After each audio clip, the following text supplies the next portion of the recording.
Alright, so today we got the front end up in the air. We are gonna go try to see if we can figure out what's going on with this leak. It's a very, very slow leak that I didn't even really notice in Washington. I mean, it was on gravel, but now that we're here, I can kind of see there's some spots.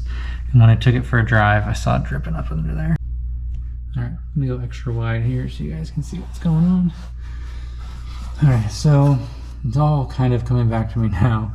You can notice here some of these bolts are not the same. I was missing a few, so I went to the store and replaced them, but I'm now realizing that there's a little tiny bit of a gap, and so I don't think these are actually holding anything down. It looks pretty dry around the front, but then this bolt back there is not even close to being straight. I'm very excited to see what's going on there. You can kind of tell. This is on the back side of the oil pan, and you can kind of see some of these bolts are not dry like the front. So good news, I don't think any of the holes are stripped out. I'm not really sure what was going on. I think I was working on it in the fall in Washington and it was cold and I was just rushing or something. I don't really know. I am missing a few bolts, so I ordered some new ones, but I ordered some like Allen head style because trying to get the socket on each of the bolts is just a pain because of the way the oil pan is. And I don't know if you can see down there the way the lip is. So ordered those, they are on the way. Just decided worth changing the oil. I've not driven it more than maybe 30 miles since I've had it running, but I just wanted to get a good look at it, make sure there's no metal or anything in there.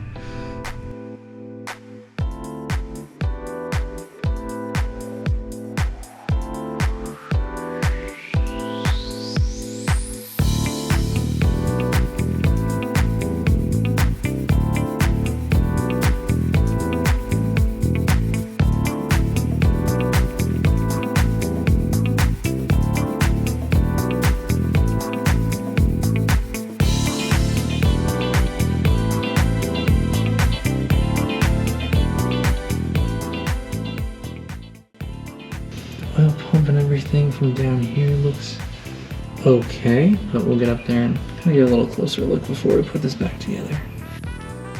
Alright, so once I took a look down the oil pan, it's harder to see now with this light. There's some white stuff kind of all over here, kind of gooped up, and coming down a little bit here. And it's definitely white. It doesn't have the grittiness, it doesn't feel like it's any kind of metal or anything, so. Alright, so after doing some quick searching, sounds like this is usually an indication that there's some water in the oil. That's why it looks kind of foamy.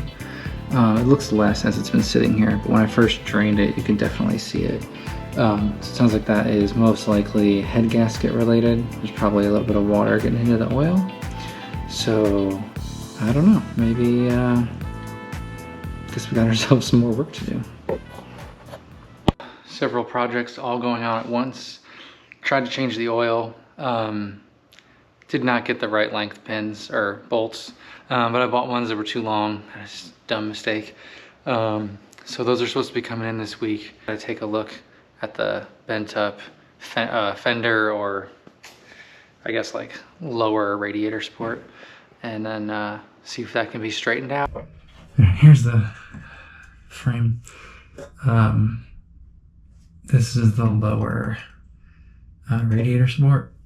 On the good side, let's say good side, but you can see there's a little bit of a curve right here. But for the most part, it's fairly straight. I don't know if you're gonna be able to see that angle. On the driver's side though, where I know, well, let's see, where you can kind of see where things are misaligned here and up under here. You can see this, gosh, this is not good. You can see right here, this nasty little bend. Kind of goes up, you can kind of follow a little bit of a rust line up there. So I may be able to hammer that out. That is part of the, I guess, inner fender you would say. And then here's the fender itself, which I need to get rebolted back there. But that would explain why this is all off. And I'm probably getting ahead of myself, but I do think I might need to get a whole new upper and lower radiator support, because the upper is already disconnected and the front does not look well connected. Oh, but that's a problem for another day.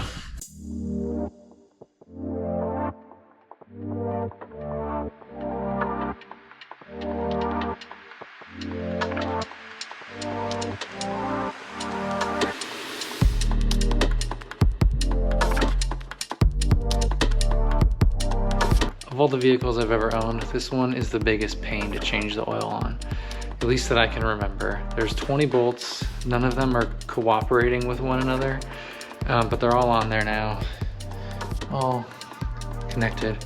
So I don't really know if this stuff works or not, but I'm gonna add some engine restore lubricant in there, and then top the oil back off, do a few more things, and then button things up out here.